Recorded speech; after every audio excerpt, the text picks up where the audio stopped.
தளபதி விஜய் அவர்களை பற்றி ஒரு சூப்பரான அப்டேட் வந்து கிடைச்சிருக்கு. அதாவது விஜயை நெகட்டிவாக வந்து விமர்சனம் பண்ணிட்டு வரவங்களுக்கு தக்க பதிலடி கொடுக்குற மாதிரி தாங்க இந்த ஒரு அப்டேட் வந்து இருக்க போகுது. விஜய் அவரோட அரசியல் கட்சி ஆரம்பிச்சதுக்கு அப்புறம் கிட்டத்தட்ட ஒரு வருஷத்துக்கு மேல ஆயிடுச்சு. ஆனா அவர் எப்போ சினிமா துறையிலிருந்து அரசியலுக்குள்ள என்ட்ரி கொடுத்தாரோ அப்பத்திலிருந்து இப்போ வரைக்குமே பாத்தீங்கன்னா அவர் நிறைய பிரச்சனைகளை சந்திச்சுட்டு வராரு. இவ்வளோ பிரச்சனைகளுக்கு மத்தியில விஜய் அவர்கள் பாத்தீங்கன்னா கொஞ்சம் கூட யோசிக்காம மக்களுக்காகவும் அவரோட கட்சி தொண்டர்களுக்காக மட்டுமே தொடர்ந்து அவரோட அரசியல் பயணங்கள்ல கவனம் செலுத்தி வராரு. இந்த நிலையில தளபதி விஜய் அவரோட கட்சி பணிகளுக்காக தன்னோட சொந்த சொத்துக்களை விற்கிறதா ஒரு சில தகவல் வந்து வெளியாயிருக்குது. அதாவது சென்னை வடபழனியில் இருக்கக்கூடிய விஜய்க்கு சொந்தமான JS கல்யாண மண்டபத்தை தளபதி விஜய் தன்னோட சொந்த கட்சி பணிகளுக்காக அந்த மண்டபத்தை வித்திருக்காரு அப்படின்ற ஒரு சில தகவல் வந்து கிடைச்சிருக்கு.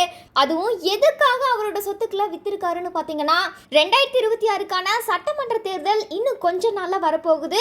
அதனால அவரோட கட்சியை வழி நடத்தணும் அப்படின்றதுக்காகவும் தேர்தல் பணி வேலைகளை பார்க்கணும் அப்படின்னா அதுக்கு அதிக அளவுல பணம் வந்து தேவைப்படும். இப்போதைக்கு விஜய் எந்த படங்களையும் நடிக்க போறது இல்லைன்னு சொல்லியிருக்காரு.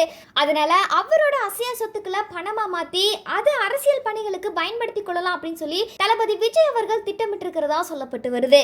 ஏற்கனவே தளபதி விஜய் அவர்கள் மக்களுக்காக நிறைய பணித்திட்டங்களை வந்து செஞ்சிருக்காரு. அதுலயும் குறிப்பா ஏழை மக்களுக்கு இலவச கல்வி, இலவச மருத்துவம், மக்களோட வாழ்வாதார உதவிகள் சொல்லிட்டு பல சேவைகளை வந்து செஞ்சிருக்காரு.